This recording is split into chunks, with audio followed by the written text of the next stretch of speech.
Hello everybody. Today's video will be a history of every modern tram system in the UK. I hope you all enjoy it. The first of these systems is the Blackpool Tramway, which opened in 1885.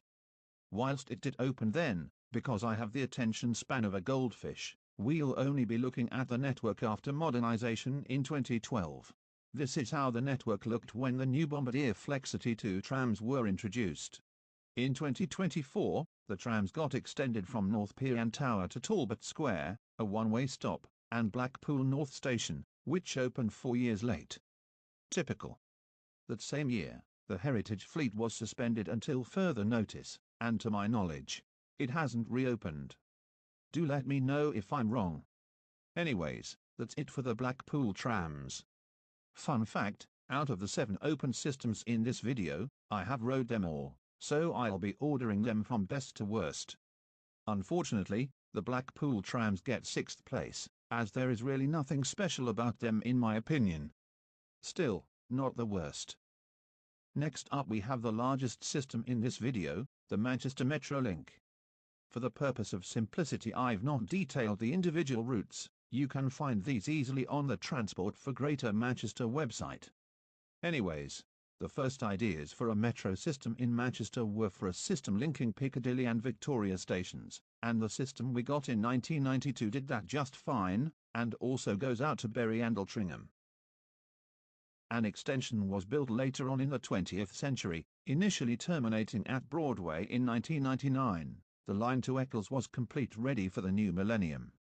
Shoot Hill tram stop was opened in 2003. In 2010, the Media City Spur opened, along with GMX being renamed to Deansgate Castlefield. It was around this time when the big plans for this network truly began, with services planned for Rochdale, Ashton, Didsbury, the Trafford Centre, and the airport. Along with that, a second city crossing was proposed to increase capacity. It would be in 2012 that these lines began to take shape.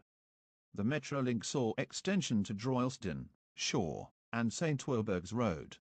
Abraham Moss opened around the same time, and the decline for Woodlands Road began, with trams serving it exclusively on weekdays in off-peak hours. In 2014, Phase 3 was complete, bringing us the Rochdale, Ashton, Didsbury and Airport lines to enjoy.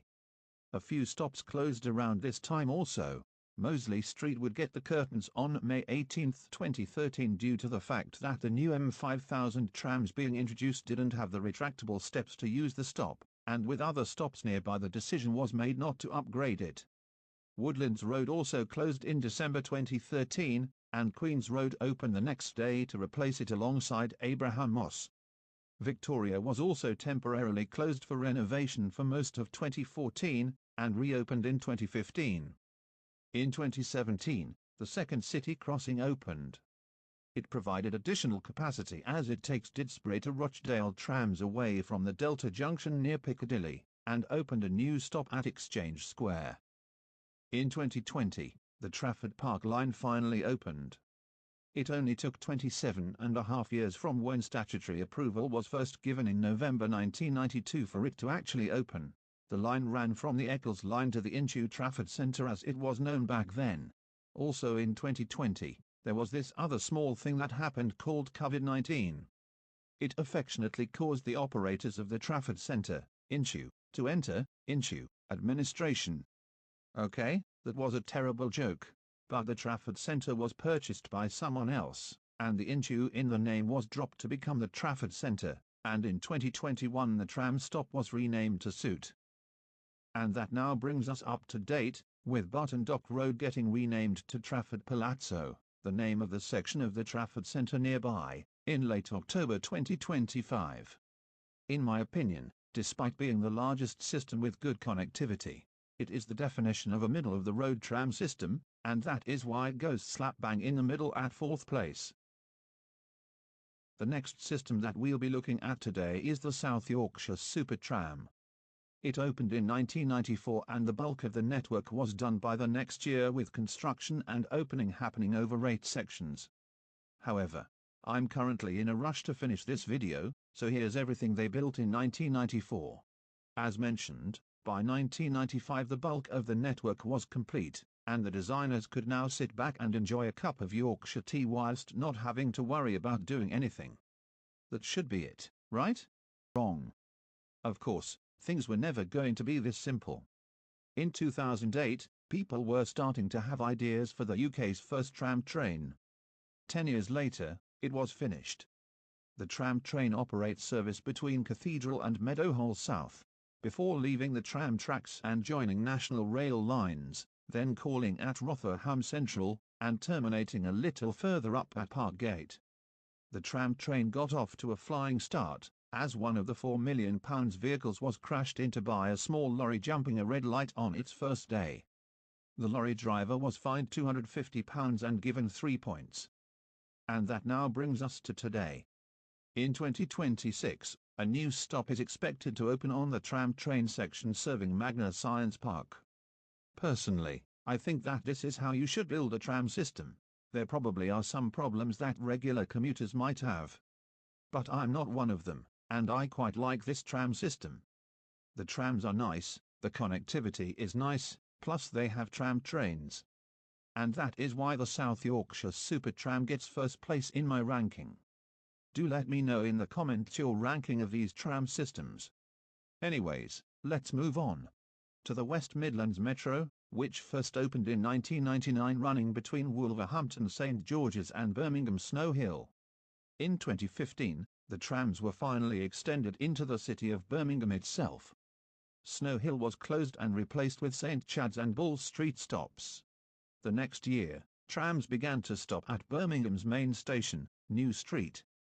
The tram stop isn't called New Street, instead it is named after the shopping centre inside the station complex, which itself opened the previous year as part of a renovation of that station.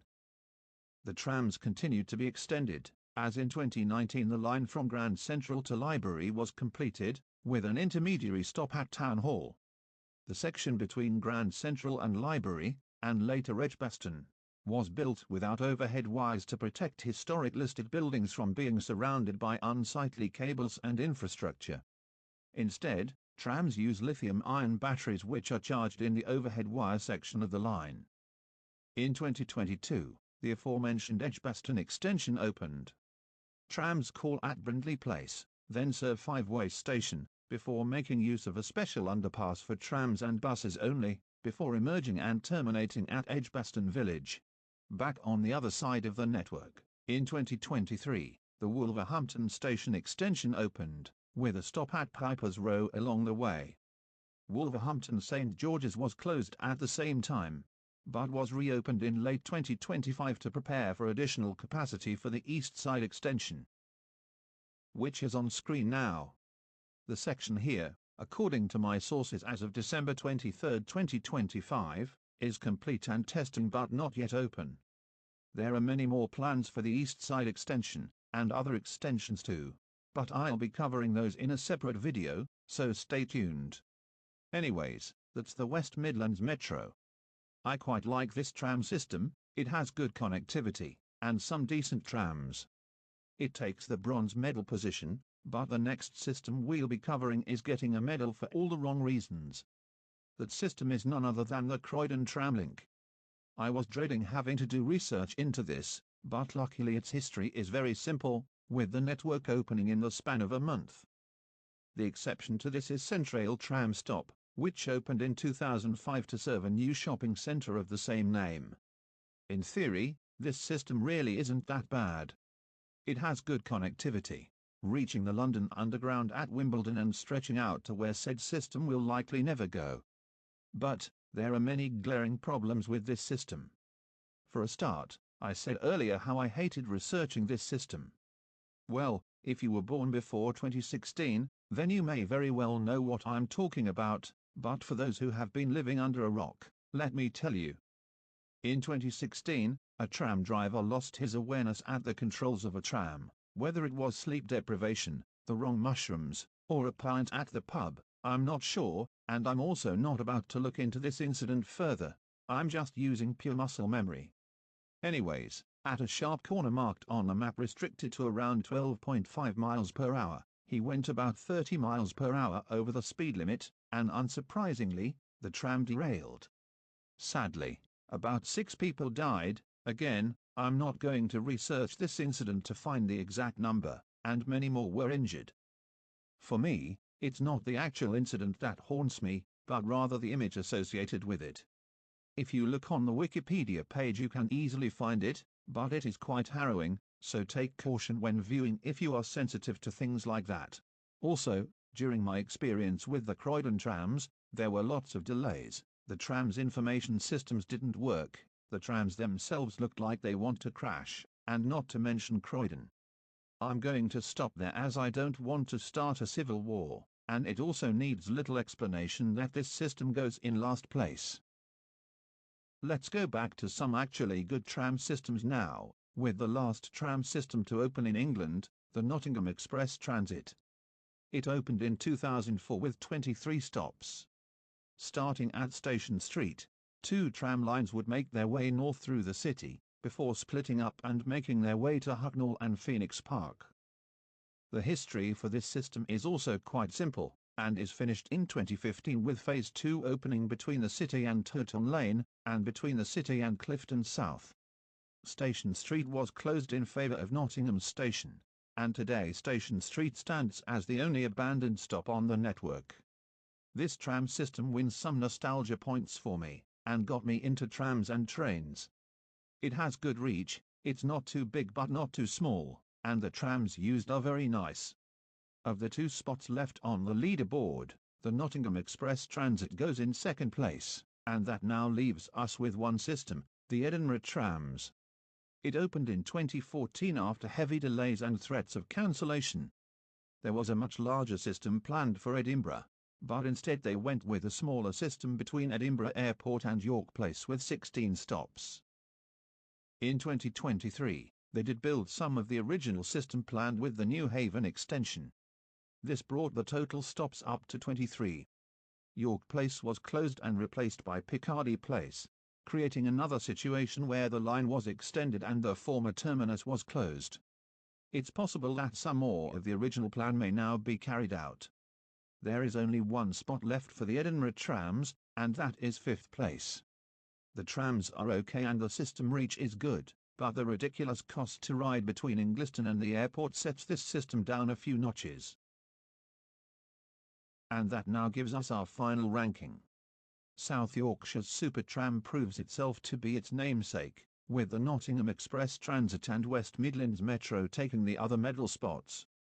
The Metrolink comes in at a respectable 4th place, and the Edinburgh trams and its poor pricing come just behind.